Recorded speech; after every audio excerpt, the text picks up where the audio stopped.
tells of an apocryphal gospel written by Saint Bartholomew, which basically described his missionary work in the East.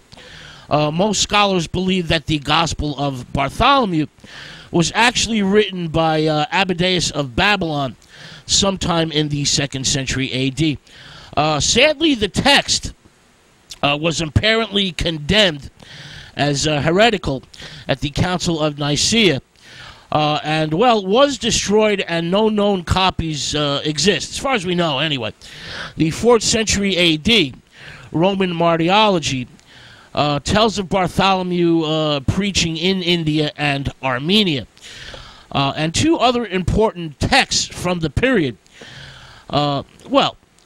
also tell of the saint missionaries' activities in the East. This is the writings of Saint Jerome and Eusebius of Caesarea. Their writings tell of Bartholomew's preaching in the Bombay region of India by the Konkan coast.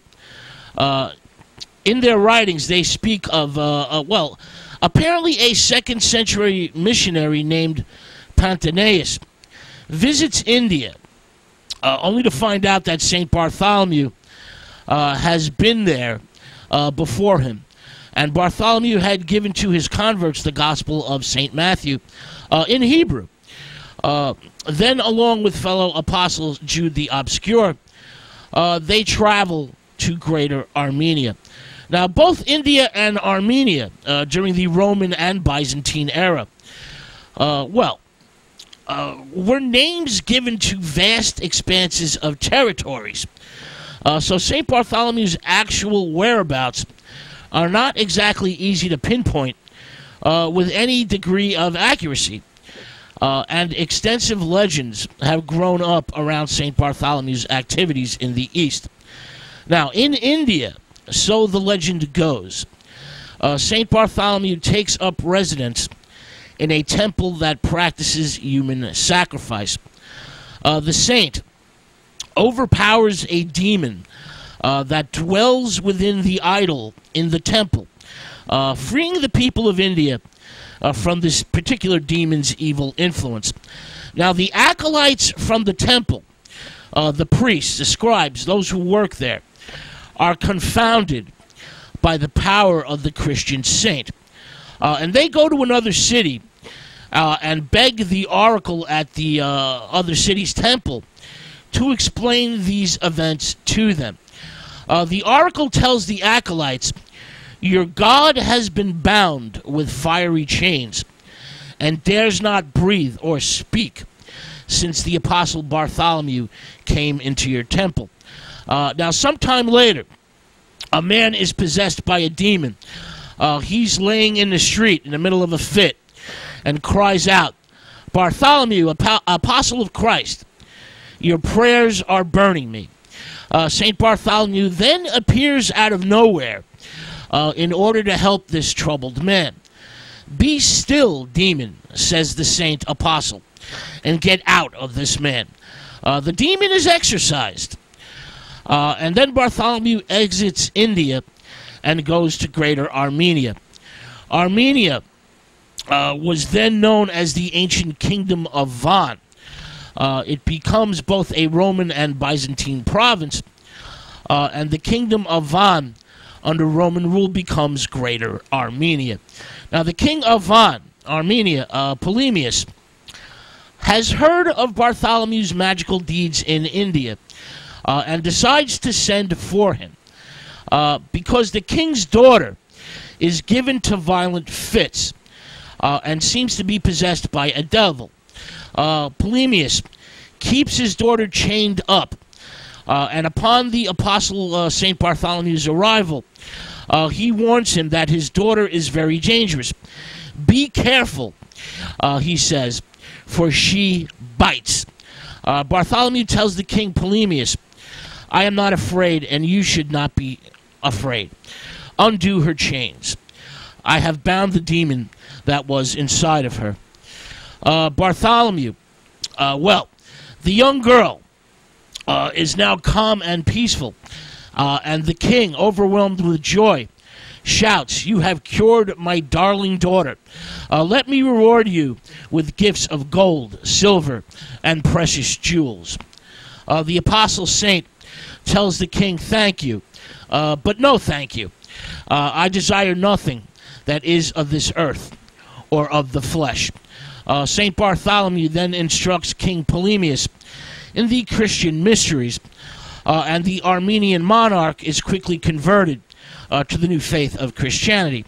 The apostle saint promises the king that he will bind up the monarch's former god in chains.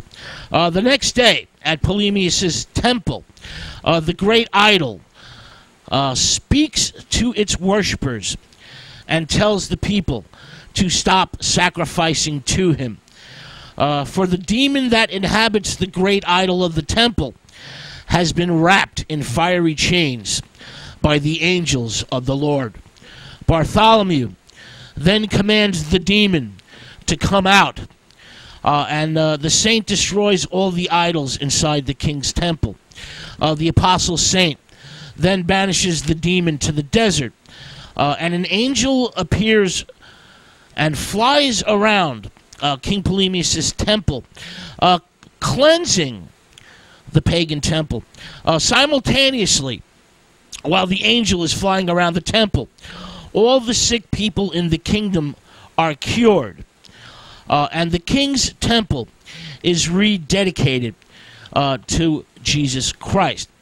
But the king of Armenia's brother, Astyages, hears about Polemius's baptism and conversion to Christianity, and decides to arrest St. Bartholomew.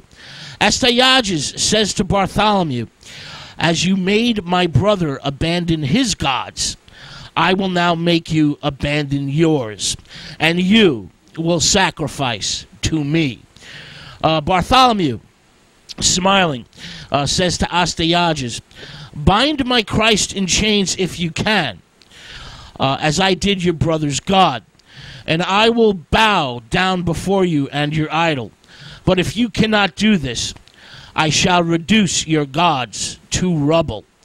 An instant later, a messenger from the temple arrives and tells Astyages, "Sire, the temple's idol has fallen and broken into 1,000 fragments."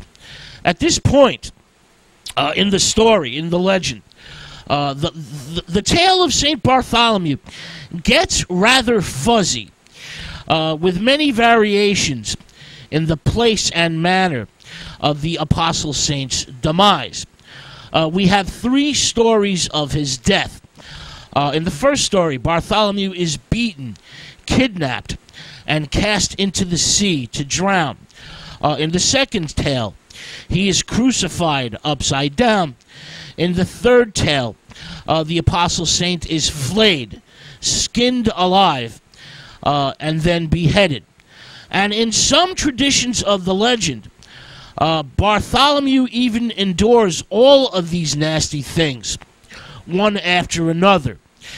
We even have 2 locations for his death: Albaz, the city of Albaz, and the city of Abanopolis, 2 cities on the west coast of the Caspian Sea. So the place and manner of the apostle saint's death is, to say the least, uncertain, with, as I mentioned, many different variations in the early Christian traditions or legends. Now, the bones of St. Bartholomew, it is said, were thrown into the sea inside a casket, and eventually washed ashore in Sicily, the city of Dura Europas. The apostle saint's body remains miraculously wash up on the small island near Lipari. Large pieces of his skin and many bones are found inside the casket, according to legend. The evil Astyages, along with his temple priests, are then possessed by demons, go insane, and die.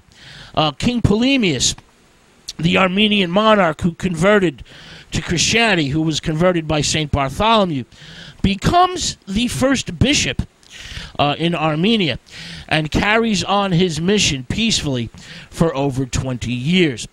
Now, during the Moors, the Saracen invasions of Sicily in the 8th century A.D., St. Bartholomew's bones are scattered by the invaders, and the Apostle Saint then appears to a monk and orders the monk to gather up his bones at night. The reason he wants him to do it at night is so the monk can tell which bones belong to the Apostle Saint. From their fiery glow. They glow in the dark, so to speak. Now, the relics of St. Bartholomew, which many scholars believe survived, were then placed inside the church of St. Bartholomew in Rome. This is in the late 10th century A.D. Now, the flayed skin, a lived legend, this legend of St. Bartholomew being skinned alive, is the most popular representation of the Apostle Saint, especially in art. For example, you have Michelangelo and the Last Judgment, in which Bartholomew is shown holding a large knife, not to mention holding his own skin. The city of Abruzzo in Italy is the birthplace of the cult of St. Bartholomew. And the imagery of the apostle holding his own skin becomes the symbol of the city itself.